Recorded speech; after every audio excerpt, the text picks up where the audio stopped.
magawa. So, na-try ko lang mag-video, mag-vlog.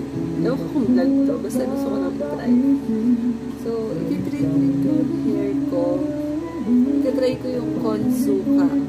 Alam niyo na ba yun? Eto, conditioner. Conditioner with Suka.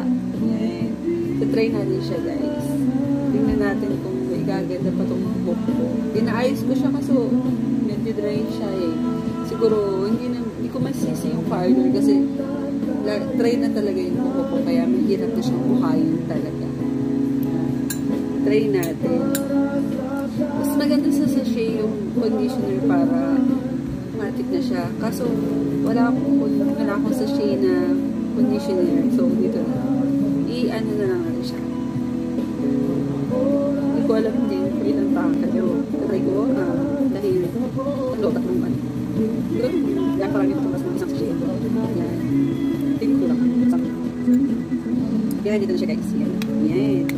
Tapos, lagyan natin na dalawang kutsara suka. Ito siya. Ito na talaga tapos gusto yung talaga yung kutsara. Hindi ko talaga alam kung gano'ng karami. Pero siguro kanto na naman. Kasi first day ko. So, ito siya kalina. Kainin. Kasi information siya.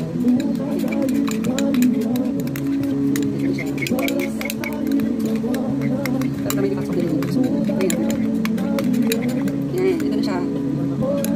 Mas kami pa rin naman yung conditioner niya. Isa sa suka.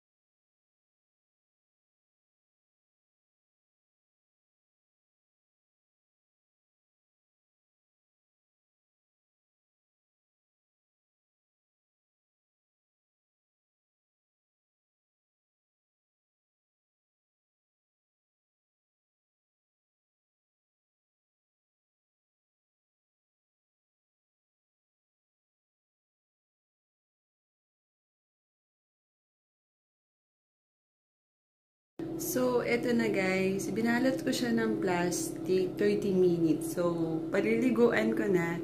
Titignan natin yung magiging result. So, update ko ulit kayo. Okay? Tadaan! Ayan na mga besh.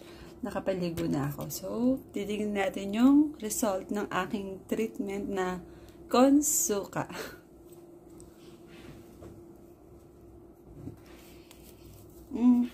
Medyo may suka pa din para siya. Siyempre, blower natin para mabilis matuyo. Para makita agad natin yung result.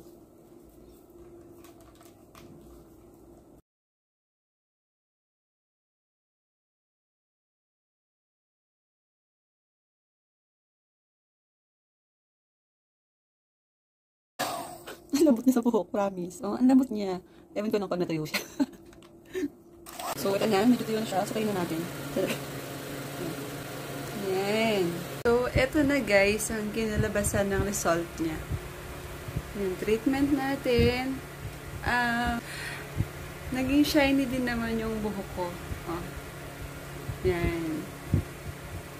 Tapos, kinabukasan pa yung pagka-second na ligo mo. Doon mo pa siya mas makikita yung talagang result niya. Pero, sa akin, ngayon, okay siya. Nag-shine yung buhok ko, tapos, tignan mo yung sa baba. Bumagsak siya, oh. Ano siya, hindi na siya ganun ka-dry. Kasi itong baba ko, ng buhok dito sa dulo ng buhok ko, dry talaga siya. Pero dito ngayon siya, makikita mo nagbabound siya, oh. Diba? So, maganda siyang gamitin. Try nyo. So, abangan nyo ulit yung susunod kong vlog. Tingnan natin kung ano pa yung susunod natin content. Bye!